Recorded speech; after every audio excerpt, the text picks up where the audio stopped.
Clip number 577۔ اس clip میں آپ قرآن پاک کی سورہ یوسف کی آیت نمبر 67 سے 68 تک کی تلاوت، ترجمہ، تفسیر قرآن صراط الجنان سماعت فرمائیں گے۔ بسم اللہ الرحمن الرحیم۔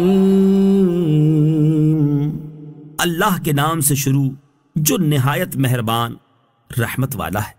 وقال يا بني لا تدخلوا من باب واحد وادخلوا من أبواب متفرقة وما أغني عنكم من الله من شيء إن الحكم إلا لله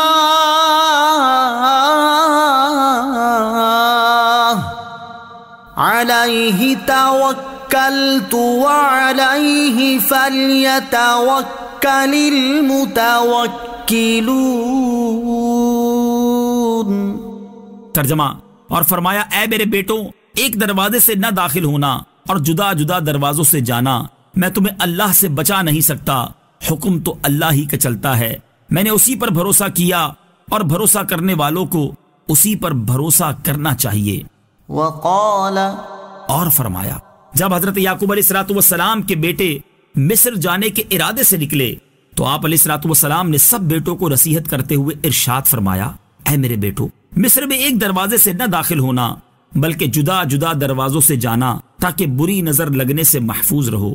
یاد رہے کہ پہلی مرتبہ جب یہ لوگ مصر گئے تھے تو اس وقت حضرت یعقوب علیہ السلام نے یہ نہیں فرمایا تھا، کیونکہ اس وقت تک کوئی یہ نہ جانتا تھا کہ یہ سب بھائی اور ایک باپ کی اولاد ہیں، لیکن اب چونکہ جان چکے تھے اس لیے بری نظر لگ جانے کا احتمال تھا۔ اس وجہ سے آپ علیہ السلام نے سب کو علیحدہ علیحدہ ہو کر داخل ہونے کا حکم دیا۔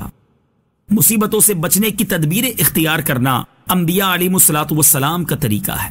اس سے معلوم ہوا کہ آفتوں اور مصیبتوں سے نجات حاصل کرنے کی تدبیر کرنا اور مناسب احتیاطیں اختیار کرنا انبیاء کرام علیہ السلام کا طریقہ ہے۔ سید المرسلین صلی اللہ تعالی علیہ وآلہ وسلم آفتوں اور مصیبتوں سے بچنے کے لیے خود بھی مناسب تدبیریں فرمایا کرتے اور دوسروں کو بھی بتایا کرتے تھے، جیسا کہ حضرت عبداللہ ابن عباس رضی اللہ تعالی عنہما فرماتے ہیں کہ رسول کریم صلی اللہ تعالی علیہ وآلہ وسلم امام حسن اور امام حسین رضی اللہ تعالی عنہما پر یہ کلمات پڑھ کر پھونکا کرتے اور فرماتے، تمہارے جد امجد بھی حضرت اسماعیل اور حضرت اسحاق علیہ السلام پر یہ کلمات پڑھ کر دم کیا کرتے تھے۔ اعوذ بکلمات اللہ التامۃ من کل شیطان وہامہ ومن کل عین لامہ۔ اور حضرت عابس جوہنی رضی اللہ تعالیٰ عنہ سے روایت ہے کہ حضور اقدس صلی اللہ تعالیٰ علیہ وسلم نے ارشاد فرمایا، میں تمہیں وہ کلمات نہ بتاؤں جو شریر جنات اور نظر بد سے اللہ تعالیٰ کی پناہ طلب کرنے میں سب سے افضل ہیں۔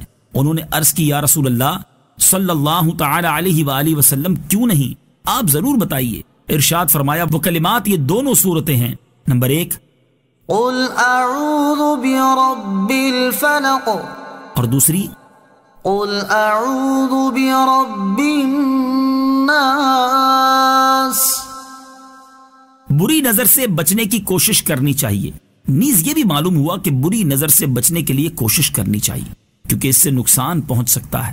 بری نظر سے متعلق حدیث پاک میں ہے، حضرت عبداللہ ابن عباس رضی اللہ تعالی عنہما سے روایت ہے، رسول کریم صلی اللہ تعالی علیہ وآلہ وسلم نے ارشاد فرمایا، نظر حق ہے، اگر کوئی چیز تقدیر پر سبقت کر سکتی ہے تو وہ نظر ہے، اور جب تم سے نظر کے علاج کے لیے غسل کرنے کا کہا جائے تو غسل کر لو۔ حضرت جابر بن عبداللہ رضی اللہ تعالیٰ عنہ سے روایت ہے، رسول اللہ صلی اللہ تعالی علیہ وآلہ وسلم نے ارشاد فرمایا، اس ذات کی قسم جس کے قبضہ قدرت میں میری جان ہے، بے شک بری نظر مرد کو قبر میں اور اونٹ کو ہنڈیا میں پہنچا دیتی ہے۔ بری نظر کا علاج۔ حضرت ابو سعید خدری رضی اللہ تعالیٰ عنہ فرماتے ہیں، حضور اقدس صلی اللہ تعالی علیہ وآلہ وسلم جنات اور انسانوں کی بری نظر سے پناہ مانگا کرتے تھے، یہاں تک کہ سورہ فلق اور سورہ ناس نازل ہوئیں۔ جب یہ صورتیں نازل ہوئیں تو آپ علیہ السلام نے ان دونوں کو اختیار فرما لیا اور دیگر دعاؤں کو چھوڑ دیا۔ مفتی احمد یار خان نعیمی رحمت اللہ تعالی علیہ فرماتے ہیں کہ بد نظری سے بچنے کے لیے یہ آیت کریمہ بھی اکسیر ہے، وَإِن يَكَادُ الَّذِينَ كَفَرُوا لَيُزْلِقُونَكَ بِأَبْصَارِهِمْ لَمَّا سَمِعُوا الذِّكْرَ وَيَقُولُونَ إِنَّهُ لَمَجْنُونٌ وَمَا أُغْنِي عَنكُم مِّنَ اللَّهِ مِن شَيْءٍ اور میں تمہیں اللہ سے بچا نہیں سکتا. تفسیر سورۃ الجنان میں ہے، یعنی جس چیز کی طرف میں نے تمہیں اشارہ دیا وہ اگر اللہ تعالیٰ نے تمہارے لیے مقدر فرما دی ہے تو میں تمہیں اس سے بچا نہیں سکتا، کیونکہ تقدیر کو نہیں ٹال سکتی. میں نے اپنا معاملہ اللہ تعالیٰ کے سپرد کر دیا ہے، میں اسی پر بھروسہ کرتا ہوں اور اپنی اس بات پر بھروسہ نہیں کرتا جس کا میں نے تمہیں حکم دیا ہے، کیونکہ توکل کے ساتھ اسباب اختیار کرنا اسباب چھوڑ دینے سے بہتر ہے. اس آیت سے بھی ثابت ہوا کہ اللہ تعالیٰ پر توکل کے ساتھ اسباب اختیار کرنے سے توکل میں کوئی فرق نہیں پڑتا اور وہ اپنی جگہ برقرار رہتا ہے. وَلَمَّا دَخَلُوا مِنْ حَيْثُ أَمَرَهُمْ أَبُوهُمْ مَا كَانَ يُغْنِي عَنْهُمْ مِنَ اللَّهِ مِنْ شَيْءٍ إِلَّا حَاجَةً فِي نَفْسِ يَعْقُوبَ قَضَاهَا وَإِنَّهُ لَذُو عِلْمٍ لِمَا عَلَّمْنَاهُ وَلَكِنَّ أَكْثَرَ النَّاسِ لَا يَعْلَمُونَ. ترجمہ: اور جب وہ وہیں سے داخل ہوئے جہاں سے ان کے باپ نے حکم دیا تھا، وہ انہیں اللہ سے کچھ بچا نہ سکتے تھے، البتہ یعقوب کے دل میں ایک خواہش تھی جو اس نے پوری کر لی، اور بے شک وہ صاحب علم تھا کیونکہ ہم نے اسے تعلیم دی تھی، مگر اکثر لوگ نہیں جانتے.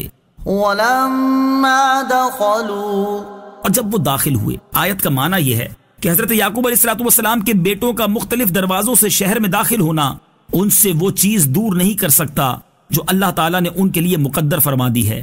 اللہ تعالیٰ کی تقدیر کو دیکھا جائے تو ان کا ایک ہی دروازے سے داخل ہونا یا مختلف دروازوں سے داخل ہونا دونوں برابر ہے.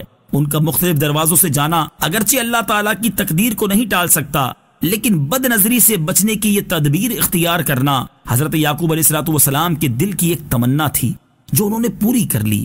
حضرت یعقوب علیہ السلام صاحب علم تھے کیونکہ اللہ تعالیٰ نے انہیں تعلیم دی تھی، مگر اکثر لوگ وہ علم نہیں جانتے جو اللہ تعالیٰ اپنے چنے ہوئے بندوں کو دیتا ہے.